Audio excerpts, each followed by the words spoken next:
Mathong maram khangdaba aduga aikoigi Manipur da lariba furupsingsida singchep thaba aduga aikoigi khatna sainaba thoknaba amadi communent sagatba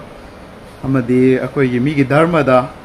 khangsu khangdaba makoina khangba saraga prasar toba masigi matangdani ko yam phajana ngasi dikra naitragani tabada ngamaktaba adagi pubada thangda ngamaktaba matang yorokpagi ko ado mathumaram sangdaba akoigi migi dharma da mana kaisu ikoi kural haibasi migi sahaukraba yani alim sing sai 13 years 15 years sangna madugi naina da forward galat or mistake oinarimni ado da magoina hekta ikoigi ado da translate tobo kari kaide ta paraga ikoigi fatwa bi mawongda akoigi quran se pura khangbai mawongda de hadith se pura khangbai mawongda sumana ikoigi makoina ga kedorapodo madugi matang do yamna ai myamda clear salam pi da bayadre aikoigi scholar sing mukti sing olmai kiram sing atang thamgisi aina madugi do aisu is islam amoi mena khang da bayade islam amoi radi islam gi chana kanglon si khang da bayade aina khangba alim sing na akoina khangi na takpasu yade aikoigi nang le scholar sing na haire do alim sing do adu de akoi a kind of mirror ne mo di ming sen ne ba makoi ji pap sap to bayada ba ran ba lambi chat bayada ba makoi ji nabi gi follower aikoina Malem sida aikoina kedawrisi kanano khwaigi aikoina ijat tawgadabsi kanano makhoi ne be khoi scholar sing Quran Amasung Hadis po sahi train thui trong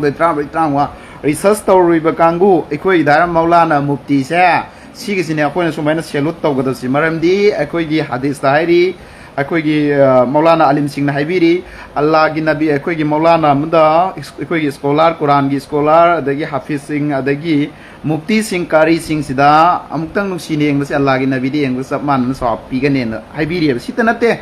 atopa hastoba do simyam leiri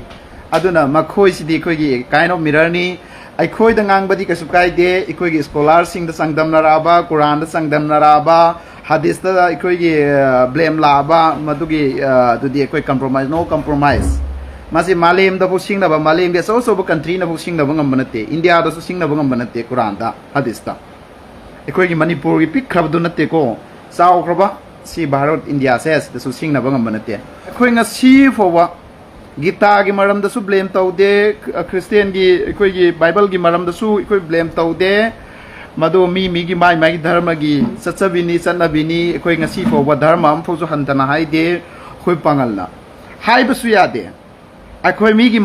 Quran da ikoi gi alim sing ne ikoi da tambi bada haibi ri ta ikoi na mi gi mandir thugai be yade na mandir si sibu thugai be yade hari aikoi ngasi fowa sum ba thing ba si nga ga chatli ba adragi ikoi mi gi dharma ma da ikoi karem no be yade adagi mi du da phatten haiba pu yade sigi sumba athingba mayam am lairi ba koi da but aduga ikoi gi mi amada nataba pangal gi scholar singa thoglo haibda ai thole scholar di natte ko ai social activist oina ai laijabani myam gi but nang hair di short oina ina su khangba ikoi alim sing scholar sing na tambi da ai na dum challenge to ya bo famni adu na ki du fact ngaktani ikoi gi ran ba ngaktani madu wrong sense ngaktani nang na thamai sing do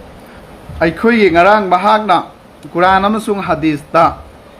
Quran kaya hai do Quran kaya laite Quran am kaktang ni KKL gi waja nahang na advisor nahang na kang da ba Quran lai da siama kaktani only one of Pichibi Malem sida Quran lai da siama kaktani Quran si gi mamang da nang kari la ke ju khanga moy madu gi mamang da ikoi gi kitab ahum lairi Taurat Zabur Injil lana adu gi matung da ni Quran lai silak pasi Quran pumna man hadis tu Quran en sing ba roi Quran lai da si only single ama kaktani aduna Taurat Zabur Injil hai si mai magi mamangi generation gini aduga akhoi gi prophet Muhammad sallallahu alaihi wasallam gi matam da sana raisina masida Allah na thabi raisina Quran hai basini hadis hai basina akhoi gi Allah gi nabi na prophet Muhammad sallallahu alaihi wasallam na haibi ramba hadis hai sina kari nana du faza na sengdo ga tabi ko KKL gi selinaw sing hadis hai sina kari Allah gi nabi na tauramba saramba hairamba nganglamba adugumbadu hadis hai koi da alim sing ne koi da takbi bna si soina natte ko sahi 12 13 15 years something about adugi madamakta nainaru ba tamura adu sing dune koi da habi bani ko sigi matang si jo aduna si yamna ke dorakanda Allah gi nabi sina namdana Allah gi nabi na namdana ikoi gi musalman onsalan ki ba ama fulaite Allah gi nabi sida lung na thabi dana adada gi sak apum bahaijan dana mangon da mama otpi banai bi ba isi na makhong si thallaba makhong si pongkhala ba satpa ngamboi ngamda boi tawraba tai pai ba mafam sida history nai no ko si sing je like loi lai bani anatra google de ngo aduda Allah gi nabi sida Allah na prophet ai si di moi di ikoi gi god messenger ni makoi di Allah gi messenger ni moi di khudak tuda ikoi gi farista jibril ikoi gi chingpu ba farista si laaga sab khaira ga hat ke so koi bitani ko hat ke ha kanda Allah gi nabi na no maduda azab pi ba ngambe mana pangan thona loina mak everything Allah na piri bani mangonda nabi ni prophet ni aduda fo mahagna laman revenge kumamde makhong si ina chola mi lung thajan biri mi sak apumba adagi mathibong marin aijalini aduda fo ba Allah gi nabi na ai khoi gi by post torom draga Nggumbana KKL gi advisor nang nai khoi gi musalman je namdana olhan ga dami 40% gai si nohoi si mathong maram horak phom khangda ba maitai ori bro oi daba hindu ori bro oi daba maramdi maitai gi mingda nangi satli ba hindu gi one nation one religion RSS ki ngasai gi follower makhoi nai khoi gi one nation one religion oi ga dam ne hai ba do madu sab chana na thabuk no uthorak pa gi mawong ne ba nang na tawisi nakhoi na tawrai si maitai aseng bam na masi tawroi ba maramdi aduga larik lai so hairaba intellectual malian sigi sana kanglon khangaba islam ai bisi kari no what is the islam ai si kari no ai bisi sabchana khangaba islam ai bisi shanti ni islam ai badane khana saina ba laite shanti ni adugi do lab jihad kana nahangna rape tawraga matung da pangal ni haiba muslim ni haiba lab jihad ai do ai khoi gi islam da ai gi prophet muhammad sallallahu alaihi wasallam na kari na haibirami alim singgin dagi khoi na tajaba phangba kari na hai islam da by force da nupi lawe yade haram ni hindu nupi lawe yade haram ni otherwise communities nupi lawe yade haram ni maram karigi mahak si lawe yai karambada mahak tu kalima la ilaha illallah muhammadur rasulullah lat pada matik sab Allah kaktani Allah gi nabi sallallahu alaihi wasallam se Allah gi nabi ni aro akhire nabi ni haibase masi sabchana na mahak se Allah gi messenger ni si sabchana na ma bu solaga madu da yaraga masadu iman pusalaga ikoi dharaga iman pusalaga masana ko accept tawraba ikoi gi dharma si adugi matung da nikah tawraga ma bu walima tawraga lawba yai luhong khongdong ga lawba yai just jaisa ki masi maitai da leiringai da maitai ama oina leiringai da khoi pangan na lawba yade muslim na lawba yade siam so KKL gi na sana tabi by force to di rep to di tokro isan mangan ba du tokro kai ngoi dina hairabda mahak se ai khoi gi islam si yarabra masana fazana adugda hangaga yare ai tayar ni I will ready oiraga ni namase hairaga mase khoi gi iman pusala aba musalman da mase accept tawre haiba matung da mahak tu khoi gi nikah solaga yumban mina ba yai haiba si alim sing na takpi dangi ngasai rep ki tu matang do mai sida pire ko si point sida namdana atu da magi pangan sajalaga ade amam tawdu di phattabadi maitai da sulaigani pangan da sulaigani aina thingba malem sida afaba phattaba ani si laigani negative positive laigani si malem si ge kayamat ekhoi gi pithribi se loi di fawa dum laigani hana suna ba se ekhoi gi maulana singna madi mukti singna habi da tabi taja ekhoi na kari habil kabil father of the father adam gi matam da gi habil kabil se si ge hana ba da gi si walls da yana ra ba fam ne any other community singna si ji kari habil kabil da gi hauna hana si lakrabni afa su fatta su kaya maloi difo dum laigane thokane hana ba quran sinti every all si laigane si ekoi gi dunia haiba malem sangsar sidi ekoi gi islam da kari hai ekoi gi di exam hall ni lau uba lak panena alim sing na parman tawieba ekoi di hayeng siraba matung da ekoi na hayeng siraba matung da kari ekoi ada sargada leiruna ba jannata leina ba masida ekoi di exam gi para tamba lak paneba larik tamba lak paneba sumaine koi da takpi fatta bambu tambi de nang ngasagi kari haiba lab jihaz ni masi maitai saraga nupi koiraga ma bu izan mangala matung da pangan nai dopa madu yade ekoi pangan ching de do pangan na madu taw yade islam da du taw yade bilkul haram ni mahak tu lungna thomaga halo haiba mayam leiri ekoi na koi gi dharma gi larik ki maram da koi hai roi ꯒꯤꯇꯥꯒꯤ ꯑꯣꯏꯁꯅꯨ ꯕꯥꯏꯕꯜꯒꯤ ꯑꯣꯏꯁꯅꯨ ꯑꯩꯈꯣꯏ ꯍꯥꯏꯔꯣꯏ ꯃꯗꯨ ꯑꯩꯒꯤ ꯊꯧ ꯅꯠꯇꯦ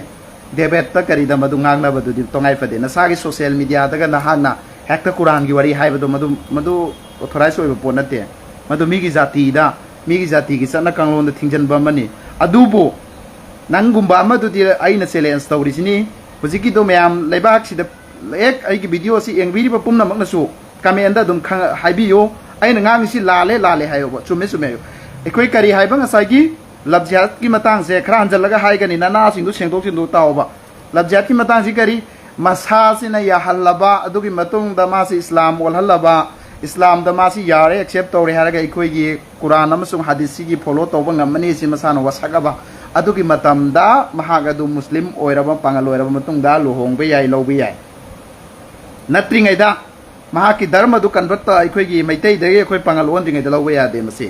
ꯕꯤꯜꯀꯨꯜ ꯖꯥꯏꯁ ꯅꯠꯇꯦꯅ ꯑꯂꯤꯝꯁꯤꯡꯅ ꯍꯥꯏꯕꯤꯔꯤ ꯁꯤꯁꯤꯅꯤ ꯂꯩꯔꯤꯁꯤ ꯑꯗꯨꯗ ꯑꯩꯈꯣꯏꯒꯤ ꯁꯥꯖꯜ ꯈꯣꯠꯆꯜꯂꯒ ꯇꯧꯋꯦ ꯍꯥꯏꯕꯗꯨꯗꯤ ꯌꯥꯎꯔꯝꯕ ꯌꯥꯏ ꯌꯥꯎꯔꯝꯕ ꯌꯥꯏ ꯌꯥꯎꯔꯤꯕ ꯃꯤꯗꯣ ꯑꯩꯈꯣꯏꯒꯤ ꯄꯥꯡꯒꯜ ꯑꯁꯦꯡꯕ ꯃꯨꯁꯂꯤꯝ ꯑꯁꯦꯡꯕ ꯅꯠꯇꯦ ꯃꯈꯣꯏ ꯑꯗꯨꯗꯤ ꯐꯠꯇꯕ ꯚꯥꯏꯔꯁꯇ ꯆꯤꯡꯒꯅꯤ ꯄꯥꯡꯒꯜ ꯑꯣꯏꯔꯁꯨ ꯀꯜꯂꯣꯏ ꯃꯗꯨꯗꯤ ꯚꯥꯏꯔꯁꯇ ꯆꯤꯡꯒꯅꯤ ꯃꯍꯥꯛ ꯑꯗꯨꯒꯨꯝꯕꯗꯨꯗꯤ ꯂꯣꯒꯤ ꯑꯣꯏꯕ ꯆꯞ ꯆꯥꯕ ꯑꯩꯈꯣꯏ ꯗꯟꯗꯤ ꯄꯤꯕꯗ ꯏꯁꯂꯥꯝꯅꯁꯨ ꯌꯥꯏ ꯑꯩꯈꯣꯏꯒꯤ ꯑꯣꯏꯕꯗꯁꯨ ꯑꯩꯈꯣꯏꯅ ꯈꯪꯂꯒꯗꯤ ꯃꯍꯥꯛꯄꯨ ꯑꯩꯈꯣꯏ ꯗꯟꯗꯤ ꯄꯤꯒꯅꯤ ꯁꯤꯒꯤꯁꯤꯗ ꯂꯕꯖꯤꯍꯥꯠꯀꯤ ꯃꯇꯥꯡꯗꯣ ꯑꯃ ꯂꯩꯔꯦ ꯑꯩꯈꯣꯏ ꯉꯁꯤ ꯐꯥꯎꯕ ꯑꯩꯈꯣꯏꯒꯤ ꯄꯥꯡꯒꯜ ꯈꯨꯟꯅꯥꯏꯅ ꯑꯃꯗꯤ ꯑꯩꯈꯣꯏꯒꯤ ꯃꯨꯁꯂꯤꯝꯁꯤꯡꯅ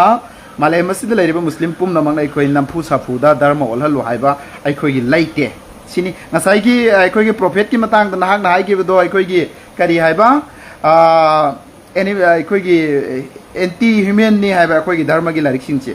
anti human oraga di prophet na mahak na ngasai ki ching da satpa matam da mahak on da sagum haijal ba mathibong maril haijal ba alung thombai ba adu ki do revenge toram du kari ki adu akhoi prophet ki thamoi na kari hai akhoi ki allah ki nabi nu sirogna kari hai prophet na makhoi sing asi iman puraktraga su makhoi gi masa masu sing do hayeng purak payai hairaga makhoi sing dubo hallaga mana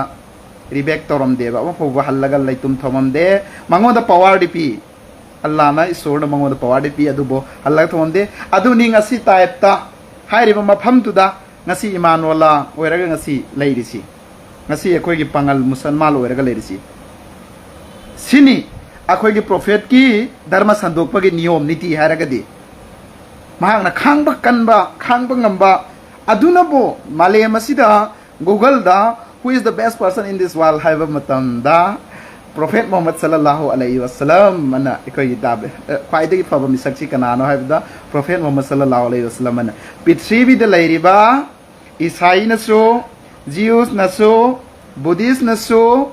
loy namak all leiriba christian na so sigi mayam sina accept tawraga muslim na accept tawraga ngasi google se koi muslim na puthok pun te christian na puthoi mi adu da phobo mahak si number 1 da leibani